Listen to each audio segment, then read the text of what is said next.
नमस्कार दोस्तों। अलग अलग समाचार पत्रों मीडिया से कुछ बेहद बड़ी जरूरी जानकारी निकलकर सामने आ रही है। यदि आप भी निष्पक्ष पत्रकारिता का समर्थन करते हैं तो वीडियो को लाइक करें। दिल्ली में प्लाज्मा तकनीक से कोरोना के मरीजों के इलाज की तैयारी। कोरोना मरीजों के प्लाज्मा तकनीक के इस्तेमाल से इलाज के कुछ देशों में अच्छे नतीजे देखने को मिले हैं। दिल्ली के मुख्यमंत्री अरविंद केजरीवाल ने वीडियो कॉन्फ्रेंसिंग के जरिए मीडिया से बात करते हुए कहा कि हमने केंद्र सरकार से गंभीर मरीजों के प्लाज्मा तकनीक के इस्तेमाल से इलाज के लिए इजाजत मांगी थी, जो हमें मिल गई है। दिल्ली के सीएम ने कहा कि अगले 3-4 दिन के अंदर डॉक्टर इसका ट्रायल करेंगे और देखेंगे कि ये कितना सफल रहता है। केजरीवाल ने कहा कि हम प्रार्थना करते हैं कि हमारा ट्रायल कामयाब हो। उन्होंने बताया कि केरल और महाराष्ट्र जैसे कुछ अन्य राज्य भी इसके ऊपर काम कर रहे हैं। बताते चले कि प्लाज्मा थेरेपी में वायरस से ठीक हो चुके शख्स के खून को दूसरे मरीजों में चढ़ाया जाता है, इसलिए इसे प्लाज्मा थेरेपी के अलावा एंटीबॉडी थेरेपी भी कहा जाता है। गिरावट के बाद संभला शेयर बाजार, अब तक के सबसे निचले स्तर पर आया रुपया। कोरोना संक्रमण के कारण भारतीय शेयर बाजार समेत दुनिया भर के बाजार में गिरावट देखा जा रहा है। वहीं कल यानी गुरुवार सुबह लाल निशान पर खुला शेयर बाजार कारोबार के अंत में हरे निशान पर बंद हुआ है।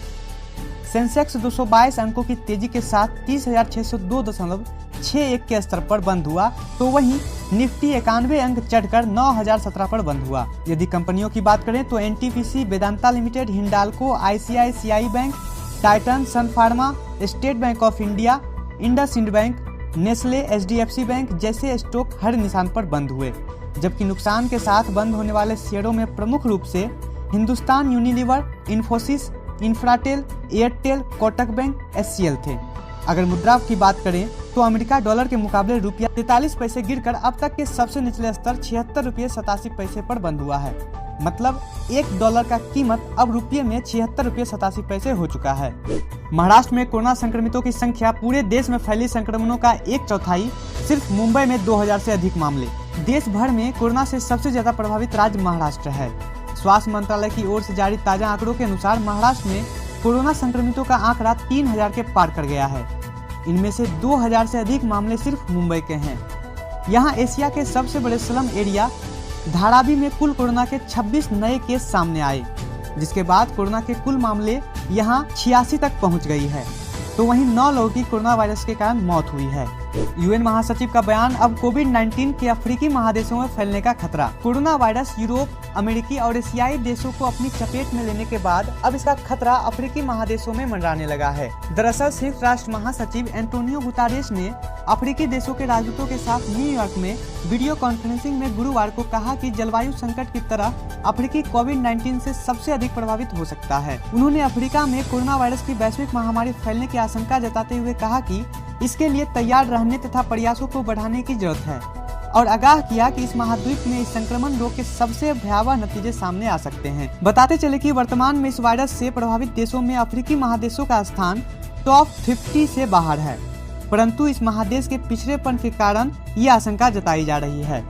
राहुल गांधी का बयान, पीएम मोदी से कई बातों पर असहमत, लेकिन यह वक्त साझा दुश्मन कोरोना से लड़ने का। गुरुवार को वीडियो कॉन्फ्रेंसिंग के जरिए आयोजित प्रेस कॉन्फ्रेंस से इंटरव्यू में राहुल गांधी ने कोरोना की चुनौतियों के खिलाफ जंग में रचनात्मक समर्थन देने की बात की। करीब 1 घंटे के बातचीत में सवालों के जवाब में राहुल ने कहा कि कोविड-19 को नियंत्रित नहीं किया सकता है, इसके गतिशील रूप को प्रतिबंधित करना होगा। कांग्रेस नेता ने कहा कि इसलिए मुझे लगता है कि राज्यों को अपने तरीके से निपटने के लिए और अधिक शक्ति देने की आवश्यकता है। उन्होंने जोर देते हुए कहा कि मैं राज्यों को विकेंद्रीकृत होने के लिए और अधिक शक्ति मिलते देखना चाहता हूँ, इसलिए यदि कोई राज्य अधिक सख्त लॉकडाउन चाहते हैं तो उनके पास विकल्प होना चाहिए। बताते चले कि पूर्व कांग्रेस अध्यक्ष राहुल गांधी केरल के वायनाड से सांसद हैं, जहां से देश में कोरोना के पहली मामला सामने आए थे।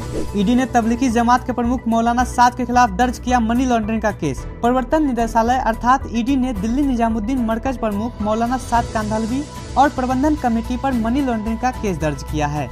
ईडी ने दिल्ली पुलिस के एफआईआर के आधार पर केस दर्ज किया है। इन पर बड़े पैमाने पर देश और विदेश से फंडिंग लेने और हवाला के जरिए पैसे जुटाने का आरोप है। गौरतलब है कि इससे पहले मौलाना साद के खिलाफ गैर इरादतन हत्या का मामला दर्ज किया जा चुका है। साथ ही इस कार्यक्रम में भाग लेने वाले कुछ विदेशियों के खिलाफ वीजा नियमों के उल्लंघन के लिए भी मामला दर्ज हो चुका है। बताते चले कि बीते महीने निजामुद्दीन मरकज में एक कार्यक्रम का आयोजन किया गया था, जो देश में कोरोना का बड़ा हॉटस्पॉट बना था। देश के कई राज्यों से आए जमाती इसमें शामिल हुए थे जिनमें से हजारों की संख्या में कोरोना संक्रमित पाए गए।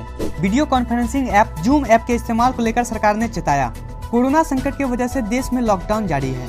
इस दौरान लोग एक दूसरे से जुड़ने के लिए video conferencing app zoom app का धड़ल्ले से इस्तेमाल कर रहे हैं। अधिकांश दफ्तरों में भी ये वीडियो कॉन्फ्रेंसिंग के लिए इस ऐप का इस्तेमाल किया जा रहा है।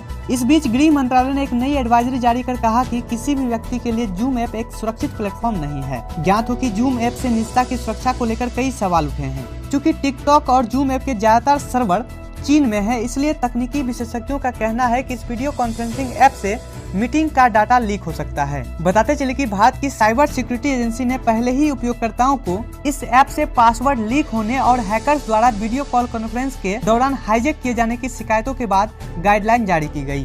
देश में तेजी से बढ़ रहा कोरोना संक्रमितों की संख्या। भारत में कोरोना वायरस का कहर तेजी से बढ़ता जा रहा है। स्वास्थ्य मंत्रालय की ओर से जारी ताजा आंकड़ों के अनुसार भारत में कोरोना वायरस से संक्रमितों की संख्या 12,800 के पार कर चुकी है। अब तक 420 लोगों से अधिक लोगों की मौत हो चुकी है। हालांकि 1500 से अधिक मरीज इस बीमारी को हराने में कामयाब भी हुए हैं।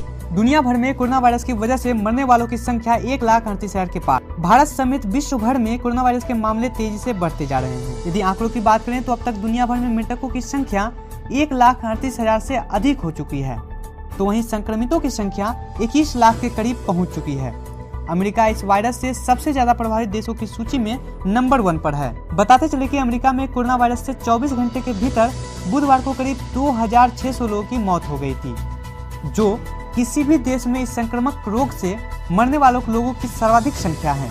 यदि आपको ये वीडियो पसंद आया हो तो वीडियो को लाइक, कमेंट और शेयर जरूर करें। अगर आप मेरे चैनल पर पहली बार आए हैं तो चैनल को सब्सक्राइब कर बेल आइकन दबाना ना भूलें।